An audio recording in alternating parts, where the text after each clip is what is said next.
Meghan and Harry are reportedly planning a trip to the Bahamas to fix their marriage, but there's just one problem. Harry doesn't even want to go. And if you think this is just a luxury vacation, think again, because Meghan might have an entirely different reason for this little getaway. Let's break it down, but before we begin, here's the intro. Welcome to Revealing the Narc. Join me as I highlight narcissistic traits in celebrities and public figures. Everything here is in my opinion and not professional advice. If you enjoy the analysis, please like and subscribe. This information comes from an article released today titled, Meghan Markle has expensive gift to repair her marriage to unwilling Prince Harry. Meghan Markle's friend steps up to comfort the Duchess and her husband with expensive gift. Let's talk about this. Let's talk about the friend, and let's talk about how I thought they were hot for each other and they're so great together and there's no problems. The article begins, Meghan Markle has just been offered an expensive opportunity to save her marriage to Prince Harry, it seems. The gift, for those unversed, has been offered by none other than Meghan's pal and vocal advocate Tyler Perry. This is quite ironic because it was not too long ago that Tyler was on the red carpet and he was talking about how wonderful they are. Here's a clip of that. What do you love most about Harry and Meghan and your friendship with them? Just how much they love each other. It's a real pure and beautiful friendship, and I love them. They love each other. They have a beautiful family, and I just want the best for them. The article continues, news of this has also been brought forward by Heat World, and according to their claims, a free stay at a home in the Bahamas is up for grabs, all in order to give the Duke and Duchess a chance to reconnect and repair their marriage, as well as to get time away from everyone, even the kids. And Meghan appears to have agreed, planning to jet away sometime next month, leaving her mother and nanny to take care of the kids. However, Prince Harry seems hesitant to take up this offer because, given the current devastation sweeping California, Harry was initially hesitant about how it may look to jet off to their friend's private island. But Meghan told him they need this break. He also realizes how vital it is to prioritize himself and his family's future.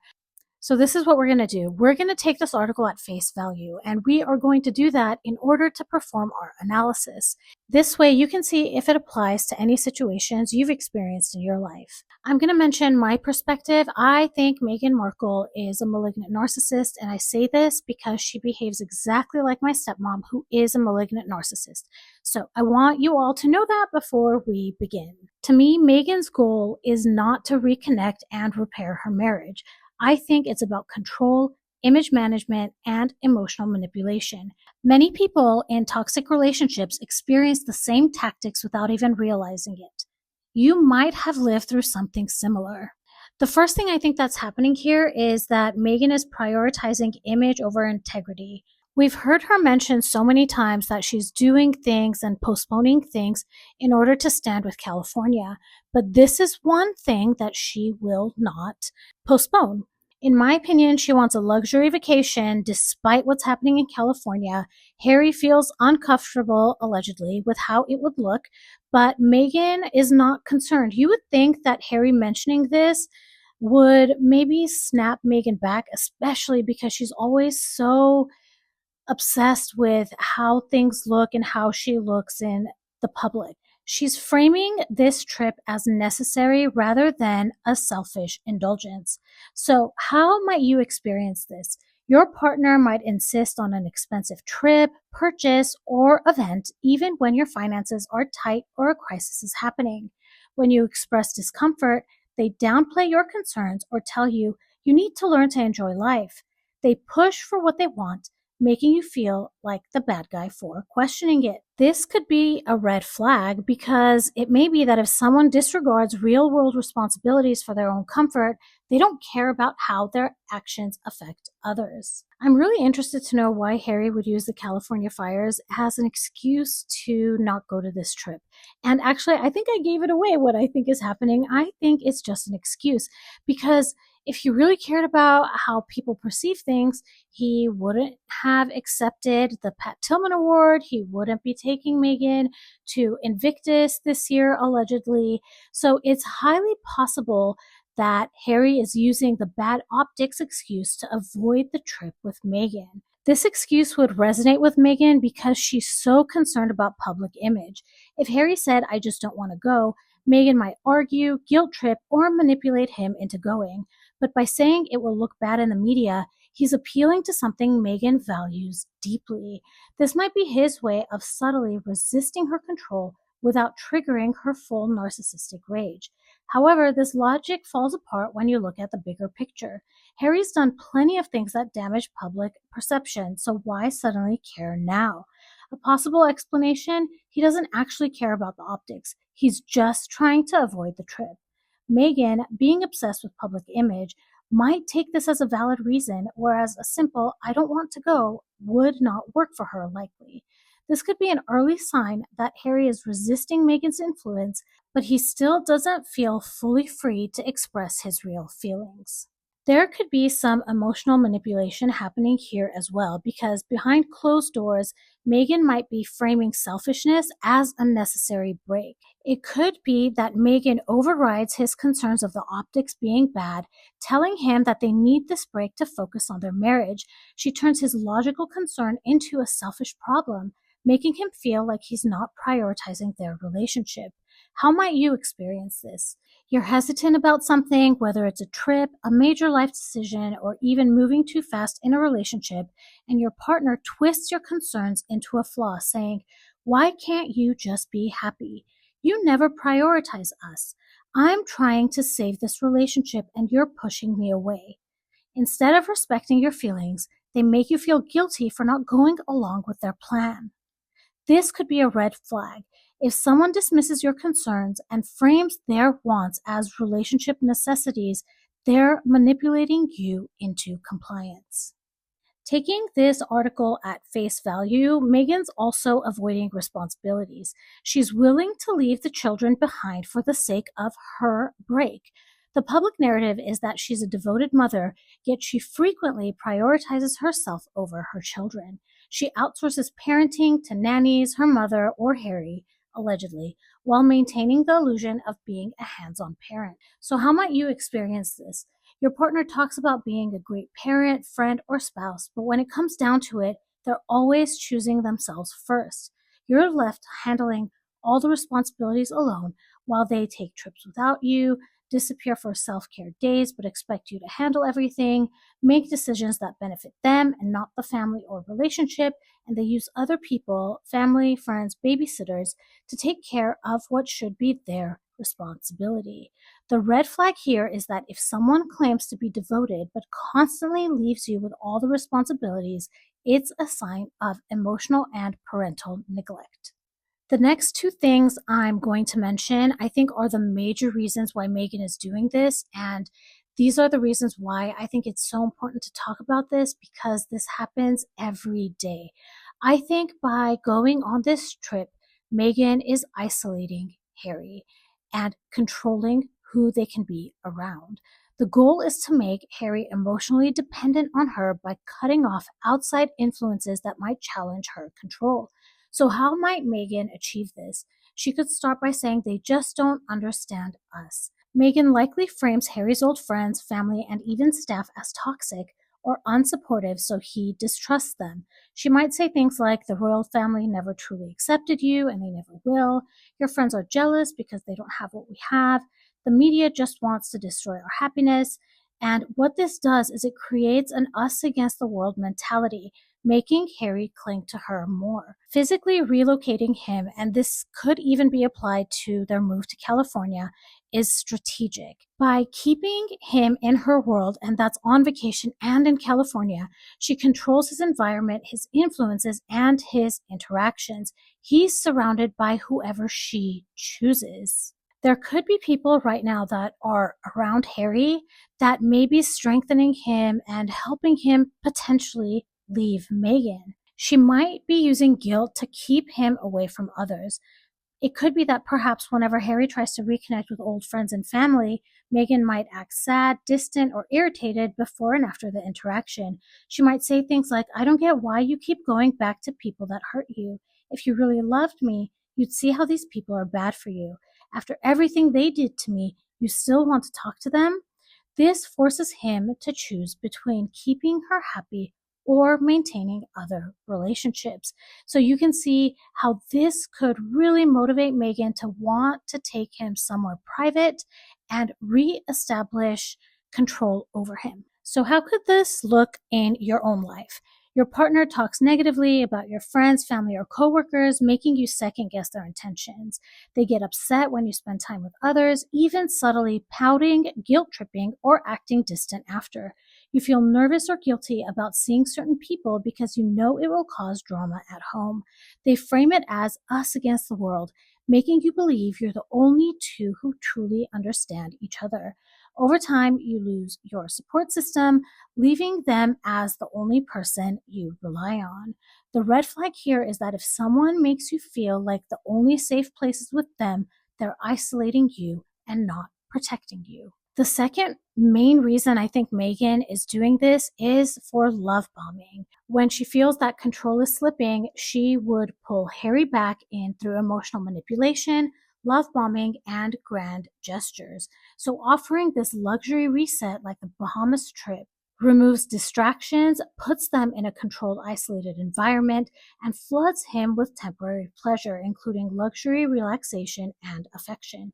The end goal is that he forgets the deeper issues and returns to being emotionally dependent on her. She could love bomb him with temporary over-the-top affection. She might suddenly become ultra-loving, complimenting, and affectionate to make him feel secure again. This could make him think, she still loves me so much, maybe I'm overthinking everything. She may plan a surprise romantic dinner on the beach, tell him how much she loves him and how strong their love is, be physically affectionate, and this would happen more than usual. The end goal is to flood him with dopamine again so he forgets past conflicts. She could also be turning self-care into a justification for manipulation.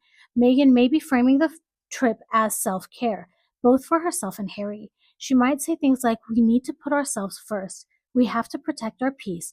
It's time to prioritize us. But this isn't about well-being. It's about removing him from influences that make him question her. If Harry falls for this, he might return from the trip saying things like, I realize now that Meghan and I just need to focus on each other. We've never been stronger. This trip helped me see who really matters. This signals that the manipulation worked and he's back under her influence. So how may this show up in your own life? After a fight, instead of resolving the issue, your partner suggests a trip, has a grand gesture, or love bombing moment to fix things. They tell you, we just need time alone, to pull you away from outside voices that might challenge their control. You ignore unresolved problems because their sudden affection and love bombing make you believe things are getting better. They use self-care or relationship growth as excuses to make you do something that benefits them. The red flag here is that if someone fixes issues by flooding you with grand gestures, not real conversations, they're resetting control, not repairing the relationship. To summarize what we've been talking about so far, if you've ever had a partner badmouth your friends and family, making you doubt them, notice they push you away from external influences to control your environment, felt guilty for spending time with others because it caused problems in your relationship, been offered grand gestures, trips, or gifts after arguments instead of actual solutions, and or found yourself making excuses for them after an intense love bombing moment, then you weren't being loved. You were likely being controlled.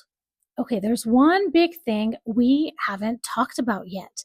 If the reports are true that Tyler Perry is the one offering the trip, then it raises several questions. Why is he suddenly stepping in to help their marriage if he just publicly said they're great as a couple? Is Meghan influencing him behind the scenes to get what she wants? Is this a PR move to keep her narrative of a strong, loving marriage alive? Tyler Perry's involvement may be a direct result of Meghan's manipulation tactics. She's exploiting his empathy and savior complex. Tyler Perry has a history of helping people in crisis, especially women who claim they've been mistreated. Meghan has played the victim card masterfully, framing herself as the outsider mistreated by the royal family, the misunderstood wife trying to protect her family, a woman who had to escape oppression. Perry already rescued her once. giving her his mansion when she and Harry left the UK. She may be subtly making him feel like he needs to rescue her marriage now, too. Narcissists target people with strong empathy because they know they can be manipulated through guilt and obligation. I want to mention I recognize that Tyler Perry doesn't have the best reputation, and I acknowledge that completely. We are just using this as an example to see if you may have experienced this type of manipulation in your life. The other thing Meghan is doing is she's controlling the narrative through Hollywood connections. Meghan and Harry don't have many allies left in the world. Their reputation is shaky, and many Hollywood A-listers are distancing themselves. Perry has Hollywood influence and has openly defended them in the past. This trip offer could be a PR move orchestrated to keep them connected to a powerful figure. Narcissists keep key enablers in their circle to maintain their image and control the narrative. The puzzling thing to me is how Tyler Perry said they're doing great, but then he makes this type of offer. This contradiction suggests one of two things. Number one, he doesn't actually believe they're great, but wants to protect their image. If he admitted they were struggling, it would fuel media speculation. Instead, he publicly says they're fine while privately trying to fix what he knows is broken. And the second is he's being manipulated by Meghan. If Meghan is feeding him a sob story about needing to reconnect with Harry, he might believe it. She may have convinced him that she and Harry just need time away from the pressure, rather than admitting deeper marital cracks. Narcissists convince their enablers to maintain their public facade while manipulating them behind the scenes. So how might this show up in your own life? It could be that your partner convinces your friends and family that your relationship is great, even when you're struggling behind closed doors. They manipulate an ally like a friend or mentor to help control you or make you comply. They use other people to maintain their image, so they don't look like the problem. They plan big romantic gestures when the relationship is falling apart to keep you hooked longer. The red flag here is that if someone is using outsiders to control the narrative of their relationship, they aren't trying to fix it. They're trying to save face. So a couple of final takeaways for all of you. If Meghan wasn't concerned about her marriage failing, this trip wouldn't be necessary. If Tyler Perry has to step in to offer a vacation, then clearly things aren't great like he claimed. And if Meghan is pulling the strings behind the scenes, this is just another PR game to maintain control over hers and Harry's public perception, just like every narcissist does. This Bahamas trip is more than just a getaway. It's about control, PR manipulation, and possibly Harry's first real sign of defiance. If he's finally making excuses to avoid Meghan's plans, is this a crack in the facade? So I'm curious to know what you all thought about this. Please drop that in the comments. I appreciate you all for listening. And if this was interesting to you, please like and subscribe. Hit that notification bell so you'll be notified when new videos drop. And I will talk to you all soon. Goodbye. If Valentine's Day with a narcissist feels more like an emotional obstacle course than a celebration of love, you're not alone. This day can be incredibly triggering for them, which means it often becomes painful for you. That's why I put together a guide called Surviving Valentine's Day with a Narcissist, Protecting Your Peace. Inside, I break down why this holiday brings out their worst, the tactics they use, and most importantly, how you can protect your energy. There are also some journaling prompts and recovery strategies to help you process everything afterwards. You can grab it now on my Patreon. I'll leave the link in the description. Take care of yourself, and I'll see you in the next video.